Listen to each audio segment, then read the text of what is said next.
Hi friends, welcome back to my channel. నేనండి మీ సుహారిక మగ్గెల మరో కొత్త రెసిపీతో మేము ముందుకు వచ్చేసాను. ఏంటో అనుకుంటున్నారా? క్యారెట్ రైస్ ఎలా చేద్దామో చూసేద్దామా.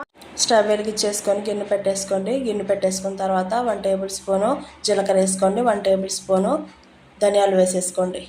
మొత్తం అంతాను ఈ విధంగా మిక్స్ చేసేసుకోండి. మిక్స్ చేసుకున్న తర్వాత 1 కప్ కరివేపాకు వేసేసుకొని ఈ పౌడర్ మిక్సీ పట్టేసుకోండి. 1 టేబుల్ స్పూను నెయ్యి యాడ్ చేసుకున్న తర్వాత జీడిపప్పు వేసేసుకొని ద్వారగా వేపేసుకున్నాక పచ్చిమిర్చి సన్నగా కట్ చేసి పెట్టుకున్నానండి, అవి కూడా ఇలా యాడ్ చేసుకోండి. కరివేపాకు కొంచెం యాడ్ చేసుకోండి.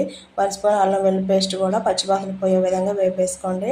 నేనైతే ఒక 1/2 కేజీ క్యారెట్స్ తీసుకున్నానండి. క్యారెట్స్ ఈ విధంగా తురిమేసుకొని వీటిని స్లోగా వేసేసుకొని మొత్తం అంతా గంటతోటి ఇలా మిక్స్ చేసేసుకోండి. మిక్స్ చేసుకున్న తర్వాత మనం ముందుగా పౌడర్ చేసుకున్నాం కదండి, ధనియాలు కరివేపాకు మొత్తం అంతా ఇలా ఈ మిశ్రమంలోని యాడ్ చేసేసుకొని గంటతోటి ఈ విధంగా మొత్తం అంతా కలిపేసేసుకున్న తర్వాత ముందుగానే రైస్ కుక్ చేసి పెట్టుకున్నానండి.